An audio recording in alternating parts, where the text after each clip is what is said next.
Na semana passada nós iniciamos a exposição do capítulo 9 de Romanos.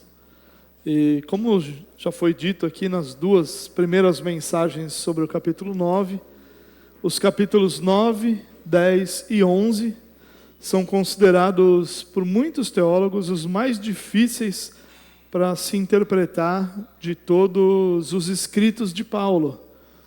E alguns teólogos dizem que de toda a Escritura são os 3 capítulos mais difíceis. Isso se dá, eu acredito que principalmente porque esses capítulos são o centro e o ápice de toda a teologia do apóstolo. Ele vem falando de outros temas ligados à salvação, santificação, liberdade, governo de Deus. E nos capítulos 9, 10 e 11 ele vai tratar de alguns temas que são, eu não vou nem dizer polêmicos, mas são mais delicados, né? Tudo que ele disse antes e tudo que ele dirá depois dependem das verdades dos capítulos 9, 10 e 11. O tema central aqui é a soberania de Deus. Como que Deus, em sua soberania, governa todas as coisas ligadas à salvação. E por que Paulo precisa começar a falar sobre a soberania de Deus aqui? Se tornou necessário esse tema para desfazer as ideias de que a salvação poderia ser recebida, seja por nascimento, seja por obediência à lei, seja por qualquer outra coisa. Nós entendemos que as dificuldades desse capítulo talvez sejam muito mais por aceitarmos a soberania aqui apresentada do que por compreendê-la. É aquela questão de eu estou entendendo o que você está me falando, mas eu não estou aceitando muito bem isso. É mais ou menos essa ideia que a gente vê quando a gente lida com esses capítulos. De qualquer forma, Paulo aqui ele é claro, profundo e enfático em apresentar um Deus soberano, totalmente independente e inquestionável. Nos versos que a gente já tratou, a gente vai tratar hoje a partir do verso 14, mas nos 13 primeiros versos, Paulo inicia o capítulo 9 falando do grande e profundo amor que ele tem por seu povo, os judeus, povo de onde ele veio, o povo que ele nasceu, o povo de Israel. E ao mesmo tempo, ele expressa esse amor e deixa muito claro que o fato de alguém ter nascido judeu não é sinônimo de alguém ter nascido salvo. Foi a palavra que nós acompanhamos hoje pela manhã. Ainda que os judeus tivessem e tenham, ao longo da história, diversos privilégios inigualáveis, e Paulo vai falar isso nos 6 primeiros versos aqui do capítulo 9, ainda assim esses privilégios não são sinônimo de salvação. Não são sinônimo de que o fato do povo experimentar esses privilégios garantia ao povo salvação. Ao contrário, ele vai dizer que há um verdadeiro Israel, ou um Israel dentro de Israel, um Israel espiritual dentro do Israel étnico. E para isso, aqui ele vai usar alguns casos, né, no texto que nós vamos ler, da descendência de Abraão, a escolha de Isaac, a rejeição de Ismael. Ele falou isso nos versos anteriores, né? E ainda que Deus cuidou de Ismael, a gente não pode esquecer isso. Quando Agar e Ismael são despedidos ali por Abraão e por Sara, Deus cuida do menino, o menino que estava até longe da mãe, porque a mãe não conseguia vê-lo sofrer e não conseguia vê-lo à beira da morte. Deus ali se revela a esses dois e cuida. E ainda que houvesse cuidado, Paulo vai usar aqui a escolha de Isaac e não de Ismael, da descendência de Isaac e não da descendência de Ismael, como prova dessa soberania de Deus. É o texto que nós acompanhamos hoje pela manhã, um texto bastante rico, né, que ele vai falar da eleição, que ele vai falar de como Deus elegeu ali, antes que Jacó ou Esaú fizessem qualquer coisa, tivessem qualquer obra, realizassem qualquer coisa, Deus então escolheu um e rejeitou o outro. Algumas traduções falam de aborrecer, aborrecer não parece uma palavra tão forte quanto rejeitar, esse verbo é muito mais forte. E o texto diz que Deus então escolhe, ama Jacó e rejeita Esaú. Uma frase extremamente forte, extremamente complicada disso entrar em nosso coração de uma maneira tranquila. Nós criamos em nossa mente, a religião cria em nossa mente a ideia de um Deus que é bonzinho no sentido de não se importar com a justiça.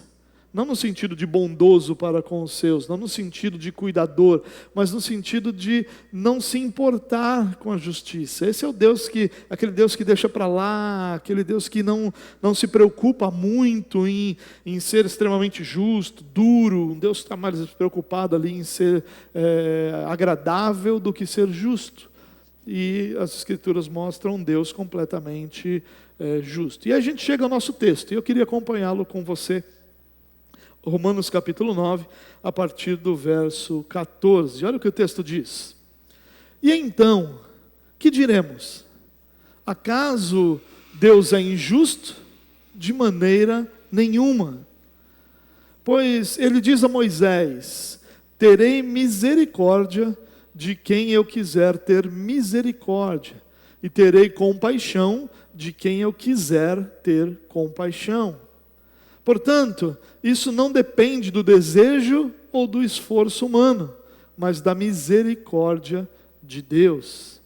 Pois a Escritura diz ao Faraó: eu o levantei exatamente com este propósito, mostrar em você o meu poder, e para que o meu nome seja proclamado em toda a terra. Portanto, Deus tem misericórdia de quem Ele quer e endurece quem Ele quer. Queridos, de novo, na minha percepção, a dificuldade nesse texto é muito mais em aceitação do que em compreensão. Paulo é muito claro, é explícito aqui sobre o que ele está dizendo. Ele está falando sobre aqueles que Deus elegeu e aqueles que Deus rejeitou. Aqueles que são os eleitos e aqueles que são os réprobos. Aqueles que Deus trouxe para si e aqueles que Deus deixou à sua própria sorte. Mas é interessante que, dá uma olhadinha no texto, Paulo começa assim: e então, que diremos? Paulo aqui, ele começa um esforço para concluir a ideia de que Deus sempre foi soberano e que escolhe a sua família com poder e com liberdade. É isso que ele diz aqui nos versos anteriores, no verso 6 até o verso 13, quando ele, por exemplo, vai falar, como eu já mencionei, de Esaú e de Jacó, de Isaac e de Ismael, da descendência lá no início. Lembrando a cada um de nós, Deus chama Abraão para, a partir de Abraão, desenvolver, criar, estabelecer, gerar um povo seu. Deus não escolhe um povo para ser seu. Deus escolhe um homem, Abraão, para gerar a partir de Abraão um povo que estivesse sobre si o nome do Senhor. E Deus então chama Abraão. Abraão tem 2 filhos, Isaac e Ismael. E Deus soberanamente decide, através de Isaac, seguir com a geração desse povo. Isaac vai ter 2 filhos, Jacó e Esaú. E o texto que nós temos anterior a esse que nós lemos, diz que antes de que Esaú e Jacó... Esaú, acabei de inventar esse. É o 3º filho que não nasceu. Antes de Jacó e de Esaú fazerem qualquer coisa, boa ou má, terem qualquer obra para serem julgados por sua própria justiça, antes de qualquer coisa, antes dos gêmeos nascerem, lembrando, eles eram gêmeos, Esaú e Jacó. Antes dos gêmeos nascerem, Deus fez o quê? Amou Jacó e rejeitou Esaú. A ideia de Paulo nos versos anteriores aqui é que Deus sempre foi soberano. e que na sua soberania, com poder e liberdade, ele escolheu o seu próprio povo. E então ele começa com essa conexão aqui com o texto anterior. O que diremos diante dos fatos históricos de que Deus escolheu Isaac e não Ismael, que escolheu Jacó e não Esaú? Diremos que Deus é injusto por ter exercido misericórdia sobre alguns e não sobre outros? É isso que Paulo está tentando responder. Lembrando, a forma que Paulo escreveu Romanos tem muitos desses momentos em que Paulo se antecipa a um provável questionamento, se antecipa a uma provável dúvida, se antecipa a uma provável acusação. Então ele está se antecipando a uma acusação de que Deus é injusto. E queridos, você já deve ter ouvido isso. Sempre que nós falamos de eleição, de predestinação, de Deus escolher sua própria família, de Cristo ter morrido eficazmente somente pelos eleitos, quando nós falamos essas coisas, uma das primeiras reações das pessoas é: mas isso é injusto. Deus está sendo injusto. E é exatamente essa ideia que Paulo está tentando combater aqui, apresentando um Deus soberano que não é injusto. Lembre, Paulo usa essa fórmula aqui: de maneira nenhuma, de jeito nenhum. A ênfase, lembra que na nossa tradução foi acrescentado inclusive um ponto de exclamação. Para quê? Para nos dar a ideia da ênfase. Paulo vai enfatizar a resposta: de jeito nenhum, de maneira nenhuma, não, é um não enfático. Paulo está dizendo com toda a força do seu pulmão: Deus não é injusto. Mas essa é a declaração de Paulo. Agora Paulo vai nos ajudar a entender por quê. E Paulo vai fazer isso falando primeiro como Deus elegeu e como Deus exerceu misericórdia sobre os eleitos. E depois Paulo vai fazer isso falando sobre os réprobos. Ele vai usar um exemplo aqui de como Deus fala com Moisés, e vai usar outro exemplo de como Deus lida com Faraó. Então, usando esses dois lados, os eleitos e os réprobos, ou aqueles que foram chamados para pertencer a Deus e os que foram deixados à sua própria sorte, Paulo vai nos explicar por que Deus não é injusto. E aí o que no verso 15 diz: pois ele diz a Moisés: terei misericórdia de quem eu quiser ter misericórdia, e terei compaixão de quem eu quiser ter compaixão. Lembrando que Paulo aqui está reproduzindo Êxodo capítulo 33, verso 19. Para lembrar o que aconteceu lá, Deus decide, depois de toda aquela situação do povo abandonar o Senhor e se voltar ao bezerro de ouro, Deus decide enviar Moisés e fala: Moisés, vai você e vai o povo, mas eu não vou com vocês. E aí então Moisés fala: não, Senhor, não nos envie, não nos deixe ir sem o Senhor e tal. E Deus então fala: olha, eu estou com você, mas não vou com esse povo não. E aí Moisés então insiste, e Deus diz: olha, eu vou ter misericórdia de quem eu quiser ter misericórdia, e eu vou ter compaixão de quem eu quiser ter compaixão. Eu vou com vocês, mas não é porque vocês merecem, é porque eu decidi ter misericórdia de vocês. Eu decidi não abandonar vocês. É o que Deus disse para o povo de Deus lá naquele momento em Êxodo 33. Eu vou com vocês, mas não porque vocês merecem, não porque há algo bom que me atraia, não porque o que vocês estão fazendo está alegrando meu coração, mas porque eu vou ter misericórdia de quem eu quiser ter misericórdia, eu vou ter compaixão de quem eu quiser ter compaixão. O primeiro ponto aqui da resposta de Paulo é que Deus não deve misericórdia a ninguém, porque misericórdia não é um merecimento humano. Deus não deve misericórdia a ninguém. Enquanto isso não estiver claro em nosso coração, irmãos, nós vamos ter muita dificuldade de entender a doutrina da soberania de Deus. Se o critério fosse exclusivamente a justiça, Deus não escolheria ninguém. Mas em sua graça Ele vai decidir exercer misericórdia sobre alguns. É isso que Paulo está dizendo aqui, é isso que Paulo está nos ensinando. Se Deus olhasse para toda a sua criação, para toda a humanidade e dissesse assim: eu vou exercer plena justiça, ninguém seria escolhido. Tanto que Deus exerce plena justiça. Então, por que nós somos escolhidos se quando Deus exerce plena justiça ninguém é escolhido? Porque a justiça de Cristo é estendida a nós. Perceba isso. Deus é plenamente justo. Deus exerceu justiça. Sem justiça, ninguém estará diante de Deus. Cristo morreu por aqueles que Deus escolheu, que seriam sua família. E é a justiça de Cristo. Cristo, sim, o justo. Essa justiça se estende aos eleitos. E aí Deus pode exercer justiça sobre toda a terra. Só que esse Cristo morrer pelos eleitos e essa justiça ser estendida é misericórdia de Deus.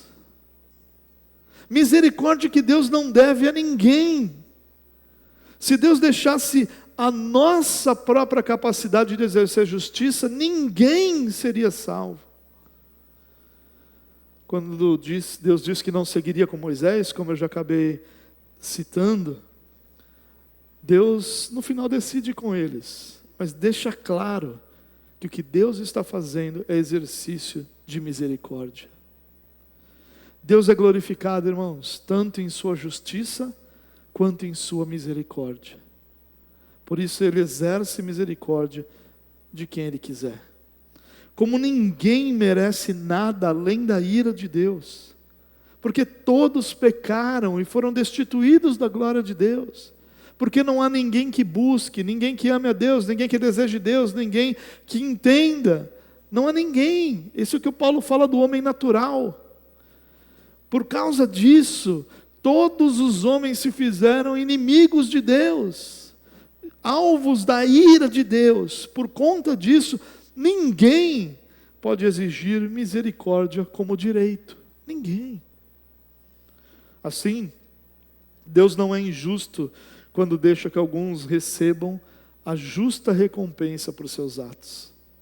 É isso que Paulo está dizendo. Não, Deus não é injusto quando Ele não exerce misericórdia. Por quê? Porque Ele exerce misericórdia sobre quem Ele quiser. Misericórdia não é direito, misericórdia não pode ser exigida.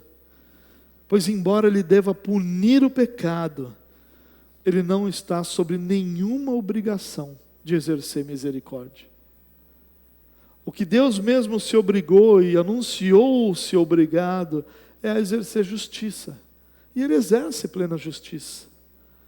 Tanto que todos os salvos são salvos pela justiça de Cristo, não por sua própria justiça. O verso 16, irmãos, diz assim: portanto, isso não depende do desejo humano, do desejo ou do esforço humano, mas da misericórdia de Deus. O original diz que não depende de quem quer ou de quem corre, né? Ou seja, de quem quer, ou seja, não depende do desejo, ou de quem corre, do esforço humano. Paulo está dizendo, a misericórdia não depende de quem a quer, nem de quem se esforça por ela, porque ela nunca poderá ser direito, ela sempre será uma liberalidade do Senhor. Essa justiça que Deus exige de toda a sua criação, não pode ser outra coisa para nós, senão algo que nos aterrorizasse. Só não faz isso, porque Cristo, o justo, estendeu sua justiça sobre nós e nos justificou. Senão, toda a humanidade deveria viver aterrorizada. Eu já falei para vocês que, na minha percepção, alguns dos versos mais tristes de toda a Escritura estão em Romanos capítulo 1, do versículo 18 ao 32. Onde Paulo começa dizendo que aquilo que se pode conhecer de Deus é revelado na sua criação. E que isso torna a humanidade indesculpável. Mas por não terem glorificado a Deus, e não terem rendido graças, ou seja, não terem exercido gratidão, Deus os entregou a uma uma mentalidade reprovável, aos seus desejos pecaminosos. Isso aparece por 3 vezes. Deus os entregou. Esse texto é triste demais. Queridos, a eleição de Deus não provém da vontade, nem do esforço de Jacó, nem de homem nenhum. Ou seja, não vem dos nossos bons desejos, nem das nossas boas ações. Não vem das nossas obras, das nossas inclinações. Não vem da previsão dessas coisas, como se Deus olhasse e dissesse: olha, eu vou chamá-lo porque ele lá na frente vai fazer boas obras e por isso eu vou chamá-lo. Não. A eleição é fruto puro da misericórdia e da boa vontade de Deus. Deus decidiu exercer misericórdia sobre nós. E o verso 17 continua dizendo, Paulo falou do argumento para os eleitos. Qual é o argumento dos eleitos? Os eleitos são eleitos por misericórdia. A justiça que Deus vê não é a nossa, é a justiça de Cristo. O próprio fato de Cristo vir ao mundo em nosso lugar morrer, padecer, é exercício de misericórdia. Então toda a nossa salvação, a nossa eleição é misericórdia. E agora ele vai partir para o segundo argumento. O segundo argumento é com relação aos réprobos. Pois a Escritura diz ao faraó: eu o levantei exatamente com esse propósito, mostrar em você o meu poder, e para que o meu nome seja proclamado em toda a terra. Olha que interessante Paulo está dizendo aqui. O segundo ponto que Paulo diz é que não há injustiça na rejeição de alguém. Que é o contrário. A rejeição de alguém, muitas vezes, é usado por Deus para ser glorificado. Muitas vezes não, sempre será usado por Deus para ser glorificado, para mostrar o seu poder, para que o seu nome seja proclamado em toda a terra. Todo ser humano nasce com seu coração endurecido, distante de Deus, e merecem apenas uma coisa: sua justiça punitiva. Mas mesmo nesses casos, Deus é exaltado, Deus é revelado. Deus manteve para Faraó no poder, quando poderia tê-lo destituído. E ele fez isso para quê? Exatamente para que o poder de Deus fosse conhecido em toda a terra.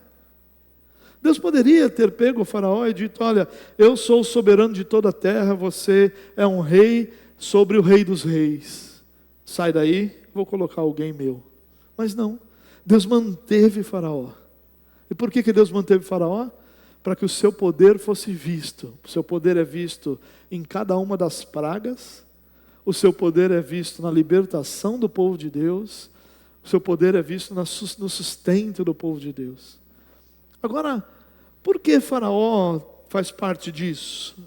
Lembre-se que na época em que esse relato aconteceu, esse relato que está lá em Êxodo capítulo 9, nessa época o Faraó era considerado o homem mais poderoso de toda a terra. O Egito era considerado o reino mais poderoso de toda a terra. E quando Deus exerce domínio e poder sobre o Egito e sobre Faraó, Deus está exaltando o seu próprio nome, está revelando o seu próprio nome, está declarando para toda a terra quem é o poderoso sobre todos, quem é o Rei dos Reis. Deus está fazendo isso. Agora, por favor, preste atenção nisso. Deus endurecer o coração de alguém não significa que alguém que estava desejando a Deus foi rejeitado por Ele. Não é isso que significa endurecer o coração de alguém. Porque o próprio Jesus disse que todos que forem a Ele de maneira nenhuma serão lançados fora. Então a ideia de que Deus endurece o coração de alguém não tem a ver com o fato de que essa pessoa desejava Deus, queria Deus, estava apaixonada por Deus, e Deus olhou para ela e disse: eu não te elegi, então tchau. Não é isso. Não significa que o faraó pecou porque Deus levou o faraó a pecar. Deus nunca endureceu o coração de alguém que já não estivesse endurecido. Porque endurecer significa retirar de alguém qualquer graça que limite sua pecaminosidade. É isso que significa endurecer. Quando Deus endurece o coração de Faraó, Ele pega alguém que já era ímpio, que já tinha o coração endurecido, retira de sobre ele a graça que limitava o seu coração de se endurecer ainda mais. E quando essa graça é retirada, o coração de Faraó se torna ainda mais endurecido. Endurecer o coração de alguém é Romanos capítulo 1. Deus os entregou a uma atitude reprovável. Deus os entregou às suas paixões pecaminosas. Deus os entregou ao desejo do seu próprio coração. Deus entregou-os à sua própria sorte, ao seu próprio coração. É isso que significa endurecer. Não significa que Faraó estava ali, olha, eu acho que talvez Deus exista, talvez eu deva ouvir Moisés, talvez eu liberte o povo, e Deus fala, não quero que você faça isso não, fique duro contra mim. Não é isso que significa. Faraó já tinha o coração endurecido. Quando você lê o texto lá de Êxodo, desde o início do livro de Êxodo, você vai ver que o faraó tinha um coração endurecido. Ele rejeita inúmeras vezes a mensagem que Deus levou através de Moisés e Arão, para que o povo pudesse adorar, para que o povo pudesse ser livre, para que o povo pudesse servir a Deus. E ele vai rejeitando, e rejeitando, e rejeitando, e até que Deus então, se esse é o desejo do seu coração, seja entregue a Ele, para que eu mostre que sobre qualquer coração endurecido eu sou Senhor. O argumento de Paulo é: os eleitos são salvos pela misericórdia, mas os rejeitados são rejeitados pela justiça de Deus. Por isso não há injustiça. O que hoje impede, irmãos, a humanidade de ser tão má quanto pode ser, é a graça de Deus sobre toda a sua criação. Se essa graça for retirada, o homem será tão mal quanto ele pode ser. Hoje existem limitações que a graça de Deus estabelece para a sua criação. E endurecer é quando Deus entrega esses corações à sua própria sorte. Então, cuidado, para não ter esse olhar profano que Paulo está rejeitando aqui, de que Deus é injusto, porque coitado aquele. Não existem coitados, não existem inocentes, não existem injustiçados. Se Deus tivesse deixado qualquer um de nós a nossa própria sorte, Deus estaria sendo apenas justo, porque Deus não deve misericórdia a ninguém. É por isso que, inclusive na mensagem hoje pela manhã, nós ouvimos que a eleição é incondicional. O que isso significa? Que não existem condições em nós para que Deus nos elegesse. Qualquer que tenha sido o parâmetro de Deus para a nossa eleição, esse parâmetro não está em nós. Não. Qualquer possível condição, e é por isso que é chamado de incondicional, qualquer possível condição só está no próprio Deus e não no eleito. Porque nós fomos alvo de pura, soberana misericórdia de Deus. E a Escritura diz ao faraó, ao homem mais poderoso de toda a terra: é para isso que eu te levantei. Você é faraó, você tem o coração endurecido, porque eu quero mostrar meu poder. Deus é glorificado na sua misericórdia, mas Deus é glorificado em sua justiça. E aí, Paulo então fecha o seu argumento no verso 18, dizendo: portanto, ou seja, por conta dessas coisas, de que Deus é justo com os rejeitados e é misericordioso com os eleitos, Deus tem misericórdia de quem Ele quer e endurece quem Ele quer. Qual é a dificuldade disso? aceitar, não é entender. Deus decidiu escolher sua família. Pronto. Lutero dizia que a doutrina da predestinação era a doutrina que permitia que Deus fosse Deus. Porque a ideia que nós temos de que haja em nós os elementos da escolha rejeitam a predestinação, rejeitam a ideia do próprio Paulo de que Deus conheceu de antemão, ou seja, amou desde a eternidade, decidiu se relacionar de antemão desde a eternidade, quando as coisas ainda não eram nem criadas.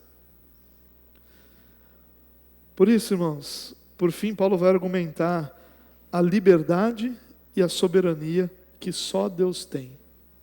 Ele não deve nada à sua criação, a homem algum. Esse Deus que deve satisfações aos homens é um Deus criado pela mente ímpia de pessoas que não conhecem o Deus verdadeiro. Ao contrário disso, se Ele não exercesse misericórdia sobre alguns, todos estariam perdidos. É interessante, irmãos, que a grande surpresa e talvez a nossa grande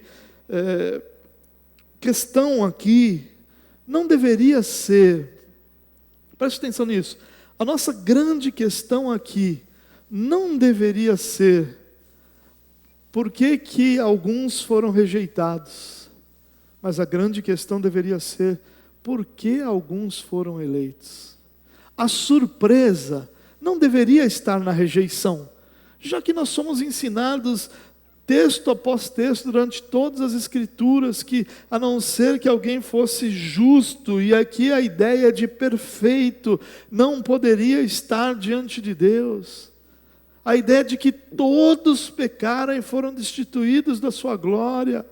A ideia de que todos se fizeram juntamente inúteis. A ideia de que o homem natural é inimigo de Deus. A surpresa não deveria ser porque alguns se perdem. A surpresa deveria ser porque Deus decidiu salvar alguns. Essa deveria ser a surpresa. Esse deveria ser o nosso espanto. Por que Deus exerceu misericórdia sobre nós? Esse é o espanto. O espanto não é porque alguns são perdidos, porque alguns são rejeitados. Se Deus simplesmente olhasse para a humanidade e dissesse, façam o que vocês querem, ninguém seria salvo. Porque não há ninguém que quer, ninguém que busque a Deus, ninguém que deseja a Deus. Jesus falou a Nicodemos, ninguém pode ver o reino de Deus se não nascer de novo. Ninguém pode entrar no reino de Deus se não nascer de novo. Quantos e quantos e quantos textos nos dizem isso? Se Deus não nos regenerar, nenhum de nós amará a Deus. Nós só amamos a Deus porque Ele nos amou primeiro. Nós só amamos a Deus porque Ele primeiro nos regenerou, nos deu vida com Cristo para que nós pudéssemos então amá-lo. O que deveria então nos impressionar, como eu disse, não é o fato de que alguns recebam justiça de Deus, mas o fato de Deus ter decidido misericordiosamente salvar alguns. Essa é a verdade digna de espanto. Como Deus pode ser tão gracioso ao ponto de escolher alguns dos seus inimigos para pertencerem à sua família. Com respeito à salvação, Deus deu a Moisés o que ele não merecia, misericórdia. E quanto ao juízo, Deus deu a Faraó o que ele merecia. Por isso que Paulo fecha o argumento com isso, dizendo, Deus não é injusto. Porque ele deu a Moisés o que Moisés não merecia, assim como ele deu a todos nós o que nós não merecíamos. E isso é misericórdia. Mas ele deu a Faraó e dá a todos que o rejeitam o juízo, justiça. Não há injustiça nisso. A causa eficiente da salvação é a graça. Mas a causa eficiente da condenação é o pecado. E isso então mostra que Deus tem misericórdia de quem Ele quer e endurece quem Ele quer. Eu queria finalizar com algumas aplicações desse texto, tentando conectá-lo um pouco com o nosso cotidiano, né? Para que a gente não saia daqui olhando para os nossos colegas de trabalho amanhã, para eles e dizendo: você crê em Jesus? Não, não creio. Você é um réprobo, não foi eleito, vai para o inferno. Não, não faça isso, porque nós não sabemos. Nós não sabemos quem são, e graças a Deus por isso. Porque por não sabermos quem são, nós podemos crer na salvação de todos aqueles que nós estamos evangelizando, de todos aqueles com quem nós nos relacionamos, e devemos crer e continuar anunciando a Cristo. Mas quais são as aplicações? Primeiro, a soberania de Deus é plenamente justa. Nós lemos um salmo no início do nosso culto que diz que as obras do Senhor são justas e fiéis, justas e verdadeiras, juntamente. A soberania de Deus, ela é plenamente justa. Tire da sua cabeça essa ideia de que isso é injusto, há injustiça. Que injustiça há em que alguém se perca? Que injustiça? Que injustiça haveria se Deus decidisse não salvar ninguém? Quem seria o homem que se voltaria para Deus e diria: Senhor, o Senhor é injusto porque eu mereço a salvação? Quem é esse ser humano que faria isso? Se Deus decidisse nos deixar a nossa própria sorte, que outra coisa nós faríamos senão amar o pecado ainda mais? Mas Deus exerceu misericórdia. Deus exerce misericórdia para com aqueles que Ele elegeu, por quem Cristo morreu, e que foram chamados pelo Espírito Santo. Não há injustiça na misericórdia, há soberania. Deus exerce misericórdia sobre quem Ele quer. Mas também Deus exerce juízo sobre aqueles que vivem escravizados em seus pecados e que são endurecidos de coração. Não há injustiça no juízo de Deus. Deus exerce misericórdia sobre quem Ele quer, mas endurece quem Ele quer. Não há injustiça na soberania de Deus, ela é plenamente justa. Deus está sendo justo e misericordioso. A segunda aplicação que eu queria apresentar a você é essa: a soberania de Deus ofende e humilha. Eu já contei isso aqui para vocês, mas na primeira conferência Fé Reformada que nós fizemos, nossa igreja tinha 1 ou 2 anos, não sei, mas era bem nascente. E um pastor que havia conhecido a Fé Reformada há pouquíssimo tempo participou conosco dessa conferência.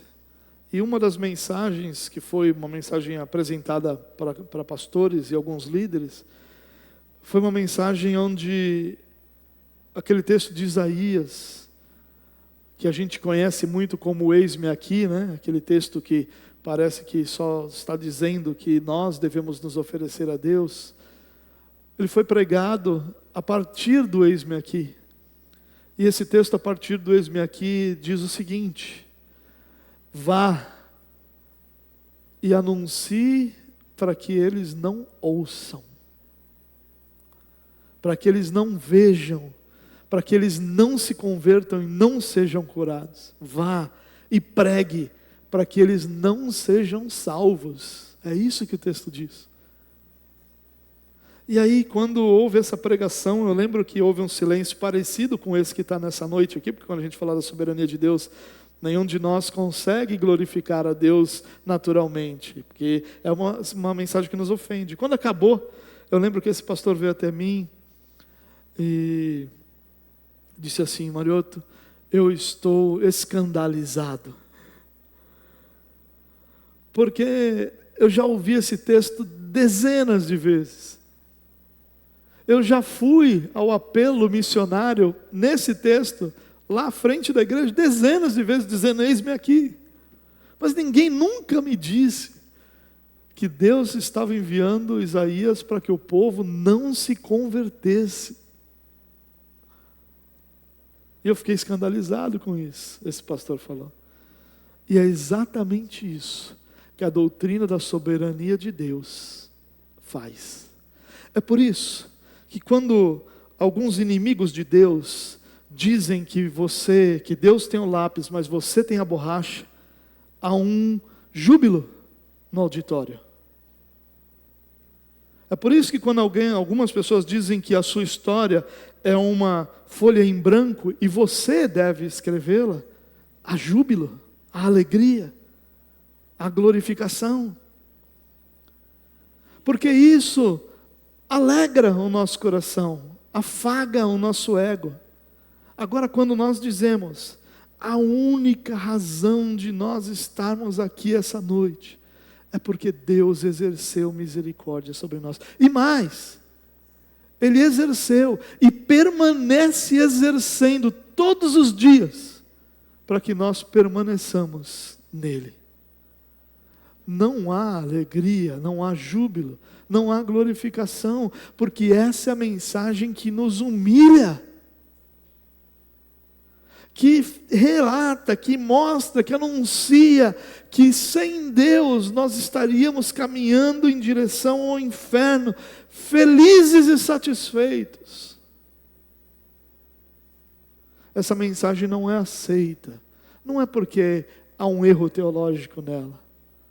Ela não é aceita porque ela não afaga o ego de ninguém. Porque ela tira de pessoas como eu, que estou aqui em cima, aquela aura de superioridade espiritual que muitos gostam de ter, que muitos batem no peito e se dizem autoridade espiritual e anunciam aquilo como se eles fossem superiores, como se o relacionamento deles com Deus fosse por méritos, como se eles tivessem sido chamados para o ministério, porque eles são de Deus, mais de Deus do que quem os ouve. Essa mensagem diz: esse cara não existe. Esse cara não existe. O cara que por quem Deus faz alguma coisa porque ele merece, não existe. Tudo que nós recebemos por graça, pelo exercício da misericórdia de Deus sobre nós. A única diferença entre eu e você é que no dia do juízo eu estou frito, porque nesse dia eu vou ser cobrado muito mais que você, porque a quem mais é dado, mais será cobrado. O que é diferente, é maior, é minha responsabilidade, não minha autoridade, porque eu não sou autoridade sobre a sua vida. A autoridade sobre a sua vida é a palavra de Deus, é ela que é a autoridade sobre a sua vida. Mas a gente não gosta disso, a gente gosta de guru, a gente gosta do cara que diz: você é o ponto fraco de Deus, e ainda tem até a parte dramática, né? A gente gosta disso, a gente gosta de guru, a gente gosta de pessoas que digam para a gente o que fazer, que controlem a gente. Mas o que Paulo está dizendo aqui é que Deus ninguém controla. Ninguém pode dizer que haverá cura aqui essa noite, se Deus não disser que haverá cura. Ninguém pode dizer que haverá salvação, se Deus não disser que haverá salvação. Ninguém pode governar sobre quem Deus é, sobre o que Deus faz e sobre quem Ele exerce misericórdia ou sobre quem Ele endurece o coração. Deus é o soberano sobre toda a terra e Ele faz o que lhe apraz. E nós o louvamos porque sabemos que as suas obras são justas e verdadeiras juntamente. Em último lugar, a soberania de Deus nos faz, e aqui eu coloquei nos faz pela fé, porque deveria nos fazer, nos faz humildes e compassivos. Irmãos, o que a gente vê de soberba no meio evangélico é um negócio aterrorizante. Quantas pessoas se considerando espirituais ao ponto de humilharem outras pessoas. Quantos casos nós vemos de, e aqui eu quero colocar entre aspas, porque esses homens não são pastores, são lobos, mas quantos casos nós vemos de pastores manipulando, fazendo mal, maltratando, escravizando filhos de Deus, por suposta autoridade e poder espiritual. Quantas pessoas nós vemos anunciando o que Deus fará ou não, porque se acham ungidas por Deus. Quantas pessoas dizem, ai do que toca no ungido do Senhor, só que esse ungido é sempre Ele, nunca é outro, é sempre Ele. Ai do que toca no ungido, mas ungido sou eu, não é você, sou eu. A soberba que nós vemos de inúmeras pessoas querendo ordenar a Deus. Esses dias eu assisti um pastor muito interessante, ele diz, você que gosta de determinar, eu vou dizer uma coisa para você, chega na sua casa e diz para sua mulher, eu determino que você me faça o café. Vá lá, varão santo de Deus. Vá lá. Oxe, você determina para Deus, não vai determinar para uma pessoa. Ele ainda brinca mais, ele diz, chega em casa e diga ao seu cachorro, eu determino que você não vai dizer au, você vai dizer Zé. Determina para o seu cachorro. E a gente vê pessoas soberbas, determinando, exigindo. Pessoas que usam aquele texto de Malaquias 3,10, que diz para fazer prova do Senhor, virando-se para Deus e diz, Senhor, o Senhor tem obrigação. Deus não deve nada à sua criação. Quando você entende, quando eu entendo, quando nós entendemos a doutrina da soberania de Deus, isso nos coloca no nosso lugar e deve nos fazer humildes, sabedores que nós somos sustentados pela graça soberana de Deus. Mas também deve nos fazer compassivos, deve produzir compaixão em nosso coração. A compaixão por aqueles que ainda não foram alcançados, a compaixão por aqueles que ainda não receberam dessa graça salvadora, aqueles que ainda não foram chamados pelo Espírito Santo para pertencerem a Deus. O nosso coração deve se inclinar aos não alcançados. Faz parte dessa soberba evangélica atual a ideia do coração não se inclinar aos perdidos. Irmãos, a igreja abandonou a ideia de que ela existe para anunciar Cristo aos perdidos. A igreja esqueceu que existem filhos de Deus que ainda não foram chamados e que Deus estabeleceu como método, como maneira de que essas pessoas fossem chamadas à pregação do Evangelho. E só um coração soberbo não consegue se inclinar para um perdido, porque a gente sabe o que um perdido está vivendo. Alguém perdido hoje, alguém que caminha sem Cristo hoje, é anunciado pelas Escrituras com adjetivos aterrorizantes, inimigo de Deus. Alguém que é morto espiritualmente, que é completamente distante do Deus da verdade.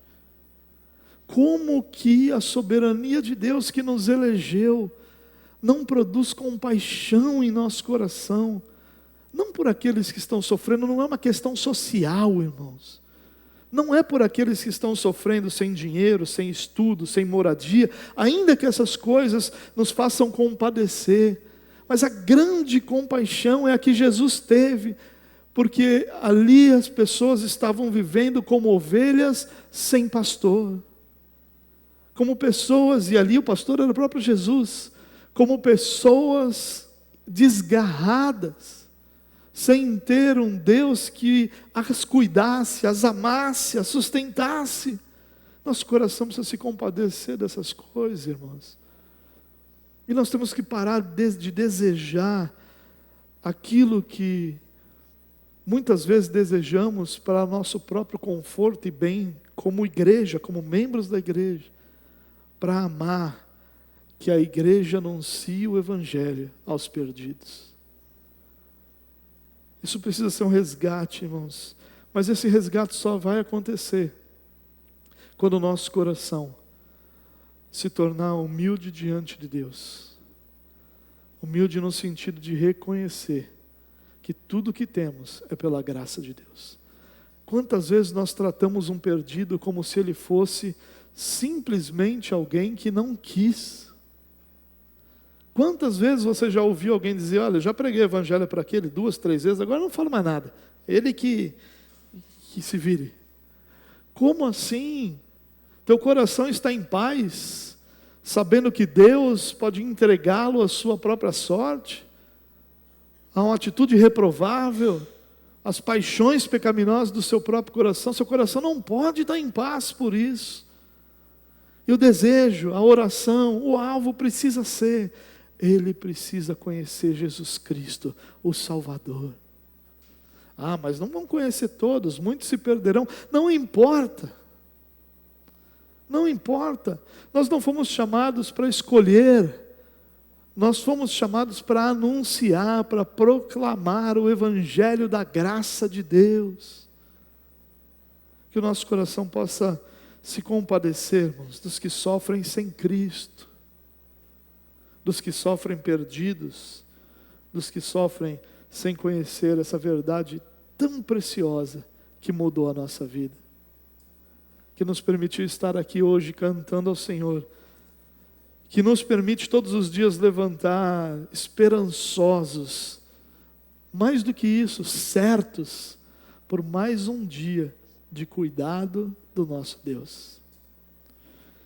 Que o Senhor use sua soberania para nos ensinar quem nós somos, onde nosso coração deve estar e quem Ele é, com suas obras justas e verdadeiras juntamente. Vamos orar. Pai, muito obrigado por essa noite e essa oportunidade de anunciarmos e proclamarmos, Deus, a Tua Palavra.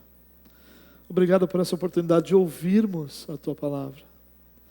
Obrigado por essa oportunidade de termos essa doutrina tão preciosa, tão central, tão basilar da nossa fé, que é a soberania de Deus, exposta diante de nós. Nós sabemos, Deus, que diante das nossas limitações, nós nem sempre compreendemos plenamente isso. Mas nós somos informados essa noite. Nós sabemos que o Senhor é soberano e reina sobre todas as coisas. Sabemos que o Senhor exerce misericórdia sobre quem o Senhor quer exercer, mas que o Senhor endurece quem o Senhor quer endurecer.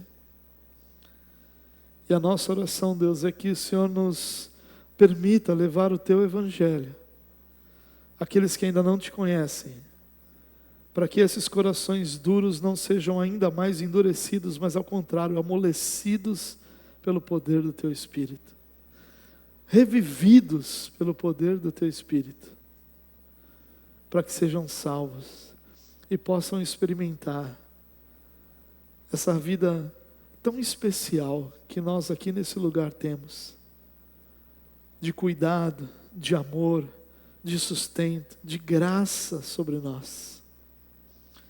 Ajuda-nos, Deus, a confiar na Tua soberania e a louvar o Teu nome, pelo privilégio de termos sido escolhidos pelo Senhor. Sabemos que essa escolha não é por quem nós somos, Não é por mérito algum que nós possamos ter, não é por nada que nós fizemos, faremos, por nada.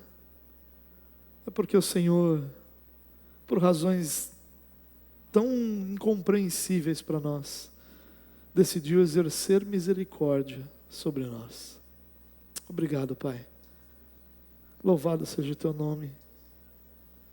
Que o Senhor nos dê, Pai, uma semana abençoada, com inúmeras oportunidades de enxergarmos essa Tua bondosa soberania e essa Tua justa soberania, para que o Teu nome seja glorificado. Querido, que o Senhor te abençoe e te guarde, que o Senhor volte seu rosto para ti e te dê a paz, e que o amor do nosso Deus e Pai, a graça do nosso Senhor e Salvador Jesus Cristo e as doces consolações do Espírito Santo de Deus sejam sobre a sua vida hoje e para sempre. Amém. Amém.